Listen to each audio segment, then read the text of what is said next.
fait qu'il soit surpris.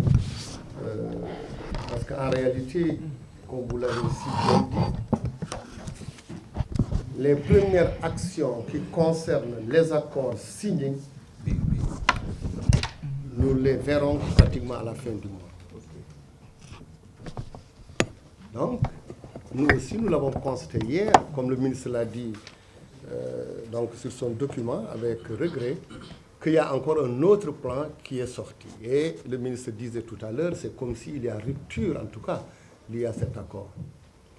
Donc, effectivement, la meilleure solution serait été, en tout cas, d'attendre, de voir donc le bulletin, de l'apprécier, et surtout qu'il y a un cadre qui a été installé, qui est un comité de suivi, qui n'a qu'une seule mission de regarder s'il y a des écarts entre ce qui a été accepté par les syndicats et par le gouvernement.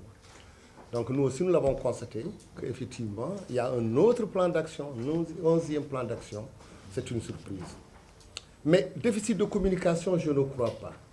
Faut-il communiquer sur, en tout cas, des éléments qui ne sont pas encore arrivés?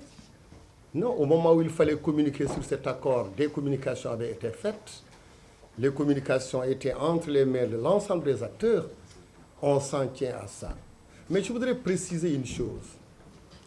Nous entendons souvent, et on le dit haut et fort, que l'État ne respecte pas les accords. Mais depuis 2018, il n'y a pas un seul, en tout cas, engagement financier qui n'a pas été respecté.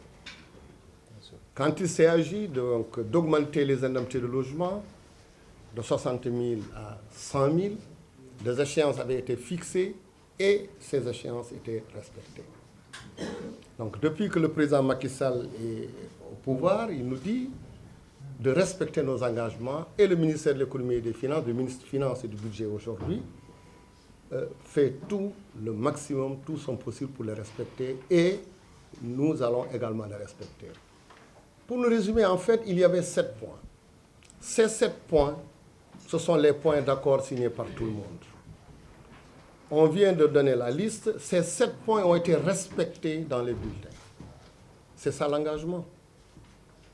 Je crois que le ministre l'a si bien dit. S'il y a après, c'est quand même plus pratiquement 100 000 fonctionnaires, avec des catégories, c'est tellement différent, d'instituteurs, instituteurs, professeurs, etc., etc. S'il y a des écarts, on pourrait après, dans le cadre du comité de suivi, regarder s'il y a des différences. Mais on n'a même pas attendu ça. L'État a mis, comme on vous l'a dit tout à l'heure, pratiquement presque 700 milliards, si nous considérons les 3 secteurs, 1000 milliards dans le secteur de l'éducation et de la formation. Mais dans le seul but d'apaiser donc ce climat, dans le seul but d'assurer la continuité pédagogique des enseignements et apprentissages. Mais nous constatons qu'on risque de perdre encore une semaine au moment crucial pour les élèves, pour les parents, pour les candidats d'une manière générale. Et pourtant, en dehors de ce qui avait été retenu, le gouvernement est allé au-delà. Il y avait des omissions. Ça a été omis par tous les acteurs qui étaient là. Mais le ministère des Finances et du Budget nous a permis donc de les rajouter. Des fonctions auxquelles on n'avait pas pensé. Nous et la partie syndicale. Des secteurs vraiment dans l'éducation. Et les nouvelles également indemnités qui n'existaient pas, qui ont été créées. Donc l'État est allé au-delà de ce qu'il fallait faire, le tout pour maintenir le système vraiment apaisé. Alors ce que je vais dire, comme l'a si bien dit M. le ministre tout à l'heure, c'est d'appeler à la raison tout le monde. De dire que cette volonté du président de la République d'assurer en tout cas que nous devrions assurer la continuité pédagogique, nous sommes en mesure de le faire et nous pouvons le faire. Dans moins d'une semaine, ils verront les bulletins et chaque enseignant verra des lignes, de nouvelles lignes. Il a donné les fourchettes tout à l'heure, des augmentations de 103 000, 179 000. En général, quand il y a augmentation, elle tourne autour de 5, 10, 15, 20%.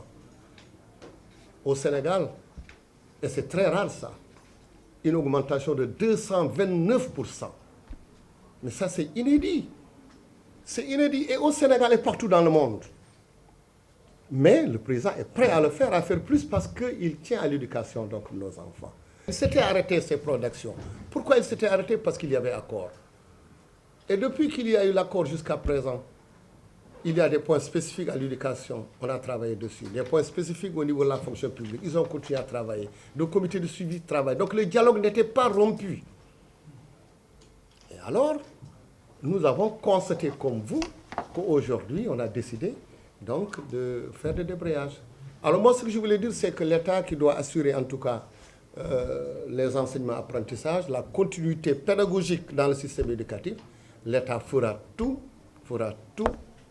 parce que ces efforts ont été faits pour ça, pour qu'on puisse continuer les enseignements apprentissages, pour qu'on puisse également dérouler, continuer notre fin d'année, assurer nos examens et concours, parce que c'est en tout état de cause, c'est ça notre mission en réalité.